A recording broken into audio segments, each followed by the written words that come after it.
Salutations à toutes et à toutes, les Arcturiens et les Arcturiennes, c'est Arcturus 1509. Et aujourd'hui, petite vidéo bilan de la fin 2025 et du début 2026. Oui, oui, comme dans le titre, vous avez vite compris, c'est très bien. Ouais. Alors, je pense que vous avez beaucoup de questions, du style, par exemple, que dire depuis le temps qu'a duré mon absence? Est-ce que j'ai prévu d'abandonner YouTube vu que je suis resté pas mal absent? Est-ce que je vais continuer mon let's play de Silksong ou je vais l'abandonner comme ça a été le cas avec celui de Deltarune, même si on va y revenir? Et est-ce que je prévois de mettre en place de nouveaux projets? Et à tout cela, je vais y répondre ici du mieux que je peux et selon mes estimations actuelles. Parce que oui, il n'y a rien qui empêche mon emploi du temps d'être chamboulé durant les prochains mois, que ce soit par la mise en place d'un nouveau boulot ou d'autres perturbations. Je commence à y être habitué, je pense que vous aussi vous commencez à y être habitué. Ouais. Mais déjà, avant de commencer, voici une petite update qui viendra ponctuer mes prochaines vidéos, notamment les let's play.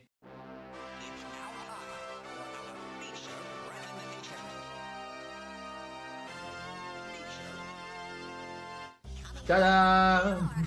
Je vous présente mon nouvel avatar style Scott Pilgrim, créé par ma très chère artiste Crystalline Art, qui avait déjà réalisé les miniatures des vidéos sur Deltarune, ainsi que celle de ma démo reel en tant que game designer, disponible sur ma chaîne YouTube.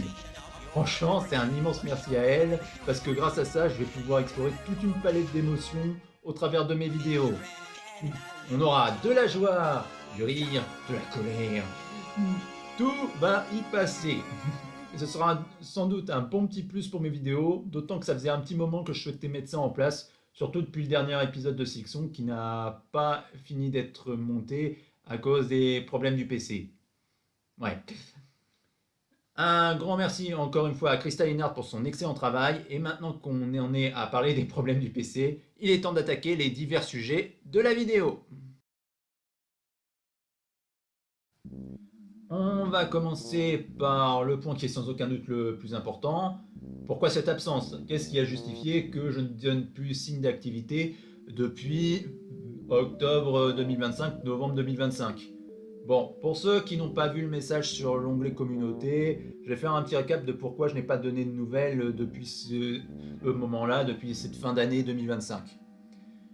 Durant la période de fin d'année, j'ai été en formation informatique et programmation pour développer mes compétences. Je l'avais expliqué, il me semble, dans un épisode de Silksong, enfin dans une outro de Silksong, je l'avais expliqué.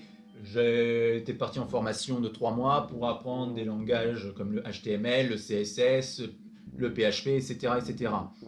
Et suite à ça, il se trouve que mon PC n'a plus été capable de supporter efficacement la charge de mon logiciel de montage qui est DaVinci Resolve. Il avait déjà quelques problèmes avant, ça c'est vrai, mais ça ne m'avait jamais clairement gêné. Là par contre c'était une horreur.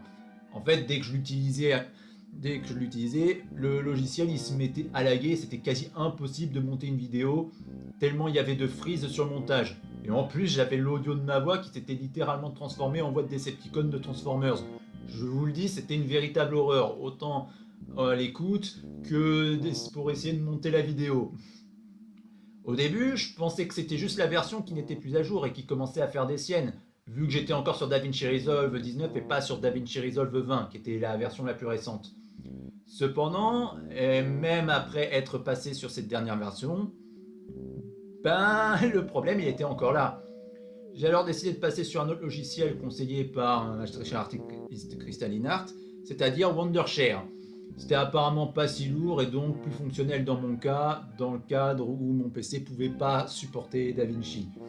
Et ben devinez quoi? Le problème il est resté. Youpi.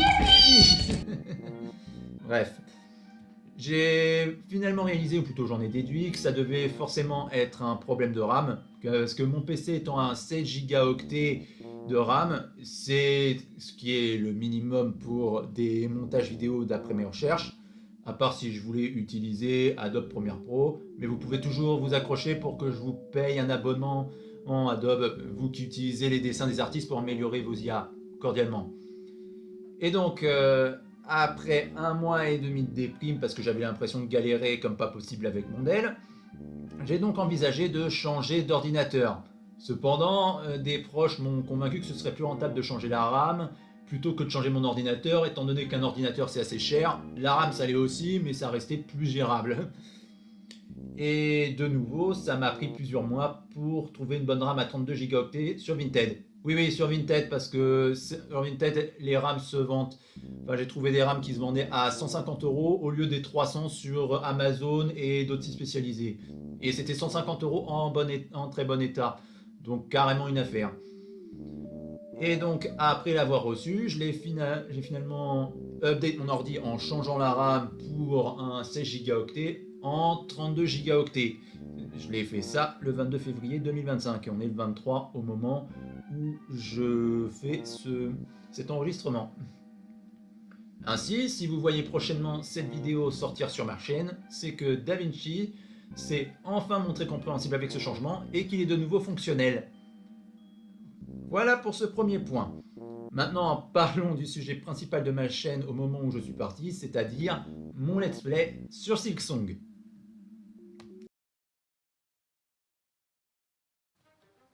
Je vais être rassurant avec vous de suite.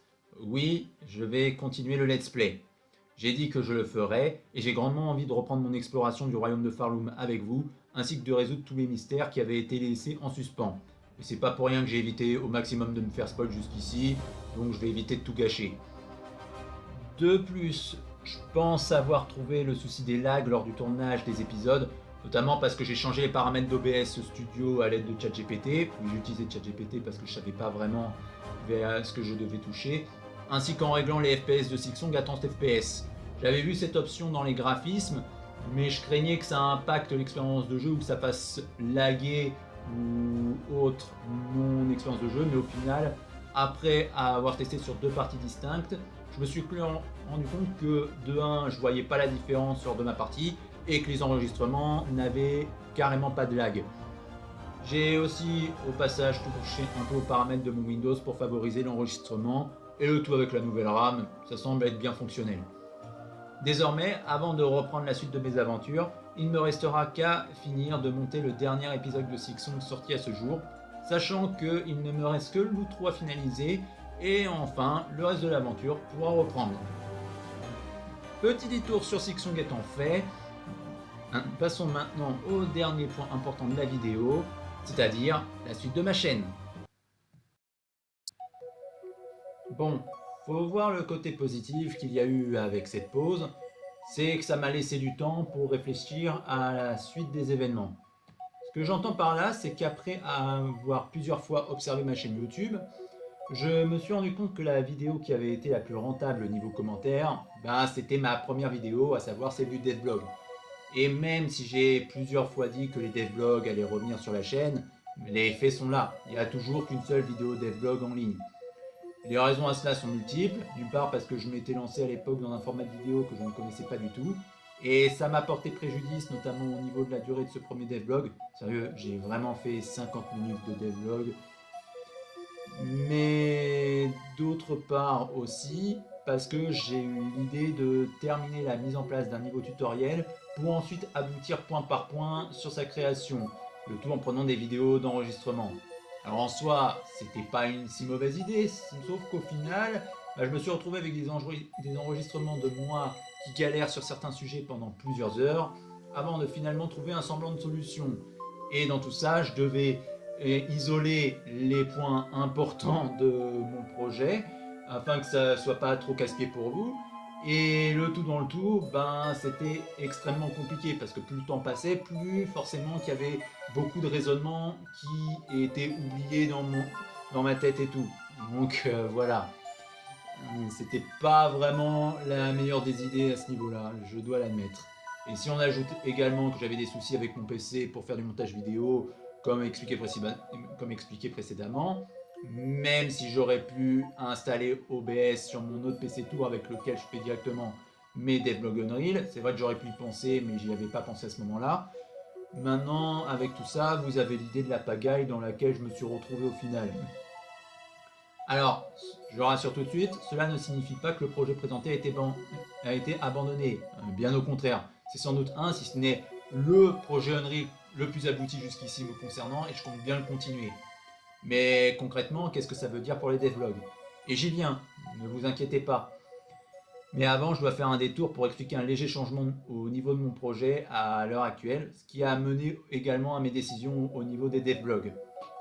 En effet, vers la fin de l'année, j'ai pu faire tester le projet, ou en tout cas un point XD de mon premier niveau tutoriel, à plusieurs personnes lors de l'Indie Game Factory de Bordeaux.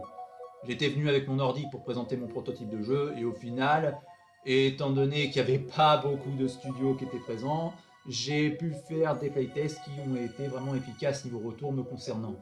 Et en plus, les gens ont l'air de bien avoir apprécié mon jeu. Mais cependant, un aspect du jeu qui est revenu plus souvent, c'était le côté lourd de mon personnage. Pour un jeu de plateforme, même avec un côté puzzle, ça a manqué de fluidité et d'indication au niveau du level design. Il y avait également d'autres problèmes, notamment un saut qui n'était pas un saut qui était beaucoup trop lourd justement, ou encore des problèmes d'indication, mais globalement c'était plus le manque de fluidité qui revenait.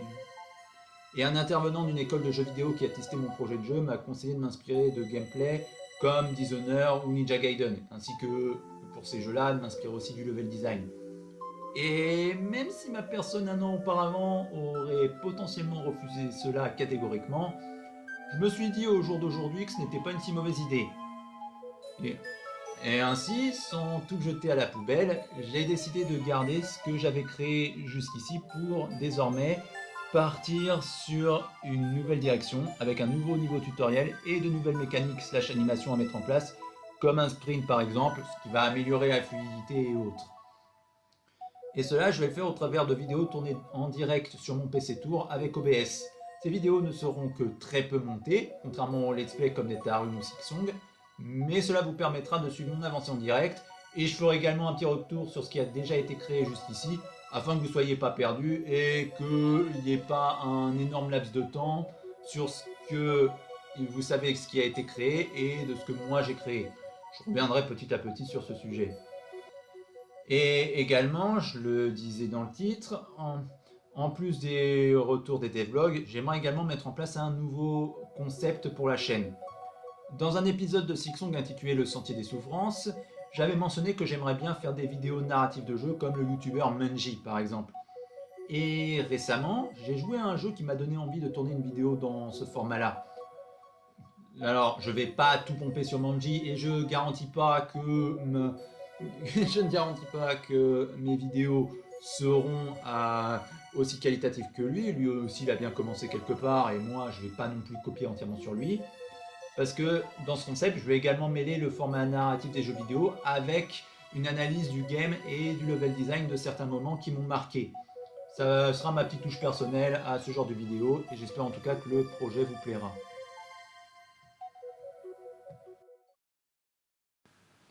Voilà tout pour cette petite vidéo bilan. J'espère qu'elle vous a bien plu. Si c'est le cas, n'hésitez pas à lâcher un petit like, à laisser un commentaire et à vous abonner pour plus de vidéos et de futures aventures.